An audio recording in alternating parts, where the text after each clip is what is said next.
Welcome to the Far and Beyond podcast, hosted by the Contracts and Fiscal Law Department at the Judge Advocate General's Legal Center and School. I'm Major Ellie Stool. And I'm Major Jason Floyd. Together, we're your co-hosts, and we're tackling the legislative giant, that Fiscal Year 2026 NDAA, or National Defense Authorization Act. The NDAA was signed into law on December 18, 2025, and it authorized roughly $900 billion for national security activities.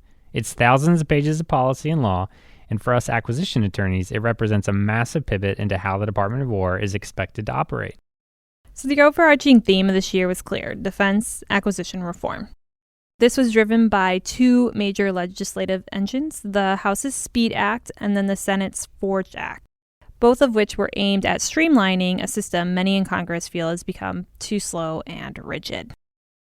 All right, let's dive right in then. So Section 1802 is going to be a game changer, in my opinion, for PEOs. It established the role of the Portfolio Acquisition Executive, or PAE. This moves us away from program-by-program oversight model toward managing broader, quote-unquote, capability portfolios. What do you think, Ellie? I think that's a crucial distinction for our colleagues to understand. PAEs have a much broader mandate than the traditional PEO. They are tasked with engaging end users, conducting market research across their entire portfolio, and they actually have the statutory authority to terminate capabilities that no longer align with requirements or are seeing massive cost overruns. And to support that lifecycle focus, Section 1803 establishes what are called Product Support Managers, or PSMs. These PSMs are co-equal with program managers and report directly to PAEs. Their job is to ensure that sustainment and readiness planning happen early rather than being an afterthought. I think it's all about speed and readiness. So speaking of objectives, Section 1801 actually redefines the mission of the entire defense acquisition system. One of the most significant changes for our day-to-day work is the new statutory definition of best value, a term we use often. Oh, yeah. It's now defined as the optimal combination of cost, quality, technical capability, or solution quality and delivery schedule. That seems like a pretty clear signal that Congress wants us to move away from that LPTA stuff, as they've been saying for years. So, Ellie, let's talk about the numbers that are going to make up our contractors and hopefully the workforce a lot happier, the thresholds. Yes, so we're talking about Section 1804. For any contracts entered after June 30th, 2026, the threshold for mandatory submission of certified cost or pricing data, the TINA threshold, is jumping from 2.5 million to 10 million. I love TINA. Do you love TINA? We have a love-hate relationship. You're not a cost person? Oh. No. Well, let's talk about 1806 then, since we're on the subject, right? That's the section that talks about cost accounting standards, or CAS. The threshold for full CAS coverage is doubling from about 50 million to 100 million, and the basic applicability threshold for a single contract is rising to 35 million.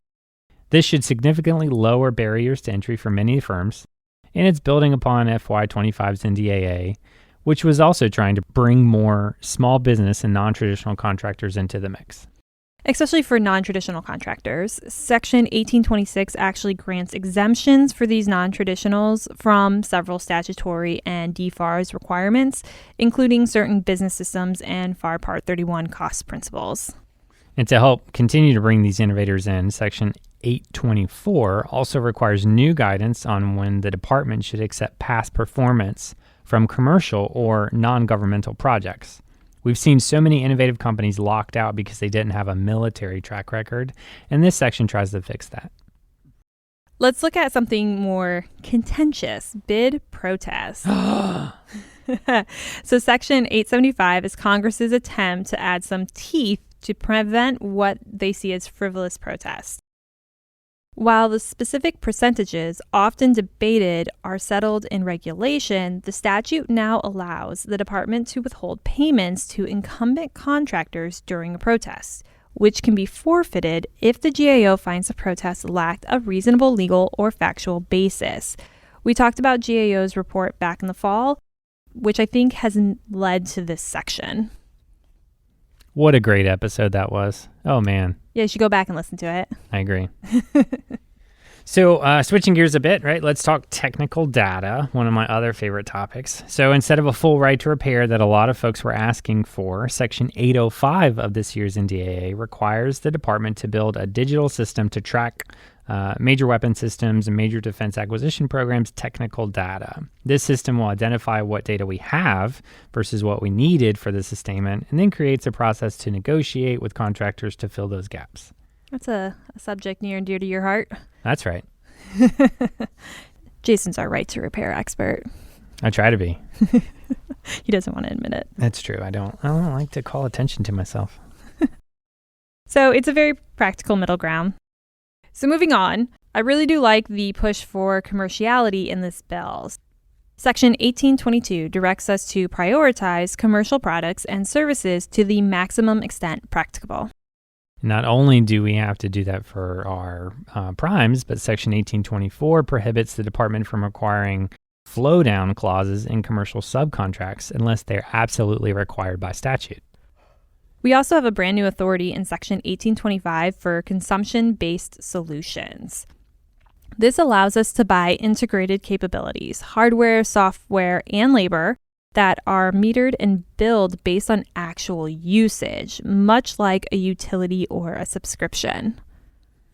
Speaking of labor, we also have provisions that discuss Buy American and supply chain restrictions, which are getting much tighter. Section 844 adds materials like gallium and germanium to the list of strategic materials that cannot be sourced from covered nations like China or Russia. So I had to look up what those were, those two materials and what they're used for. You don't know what they are?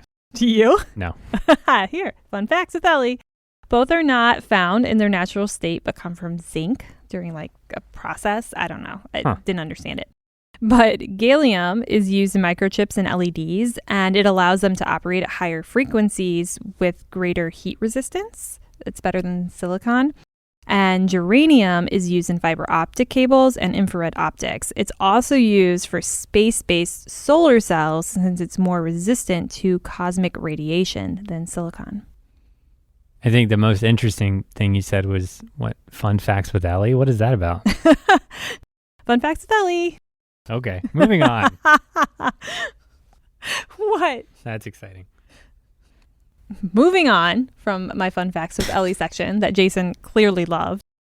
Section 842 sets a phased ban on advanced batteries from those same countries, starting with new programs in 2028. There's even a strategy required by Section 834 to eliminate all reliance on Chinese optical glass by 2030. What's optical glass? Did you look that one up? Optical glass is a highly pure, specialized type of glass engineered for optical systems like camera lenses, telescopes, and prisms. Unlike standard glass, it's formulated with specific chemical additives to achieve exact light refraction, minimal dispersion, and flawless homogeneity, ensuring undistorted light transmission. Even more fun facts with Ellie. What we use it for, I don't know. Yeah, these provisions together make it clear that Congress is really trying to illuminate the supply chain. Section 833 actually offers an incentive. If a contractor uses these tools to find a non-compliant part and then discloses it, they may actually be eligible for a national security waiver while they fix the issue. That's cool. So let's talk munitions, Jason. Boom, boom.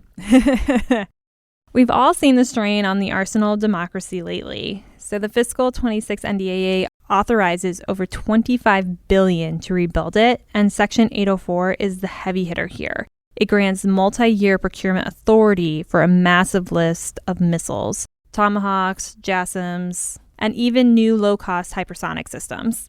Now that's speaking my language. Multi-year procurement authority, that's fantastic. That's what everyone's talking about. It's what everyone wants. It's what everyone wants, right? It's that steady demand signal. But they are also pushing robotic automation in the munitions factories via Section 225. And that's to help speed things up safely. So we can't close out with talking about AI and drones. Seems like that's what everyone talks about these days. And that's all they talk about. This NDA really attempts to put a framework around AI for the first time, since 1533 creates a cross-functional team led by the CDAO to develop a standardized assessment framework for AI models. Along those same lines, JIATA 401 actually got its statutory establishment in Section 912. That task force will manage all counter-drone, counter-UAS efforts, and it has its own acquisition division, the goal of which is to get solutions to the field at the speed of war. There's also a hardline ban in Section 1532. Within 30 days of enactment, the department must remove any AI developed by certain Chinese companies like DeepSeek or Highflyer from our systems. That prohibition extends to our contractors as well. Man, this was a popcorn episode. All of those sections coming at you real hot, real fast. All over, too. I loved it. The big takeaway, of course, is going to be implementation. We have to watch how the department writes the actual regulations over the next few years. And for those of you already looking toward next year, Chairman Rogers has announced that the Fiscal Year 27 NDAA will focus specifically on the defense industrial base. Proposals were due from members in February, so the cycle never really stops. That's true. Thank you for joining us today in this episode of Far and Beyond. Please make sure to follow us and subscribe on your favorite podcast platform. We love to hear from our listeners. Please continue to reach out to us on Facebook and LinkedIn. The information can be found in the show notes from today's episode. The views expressed today are those of the presenters, not that the Judge Advocate General Corps, the Department of the Army, Department of the Air Force, or the Department of War.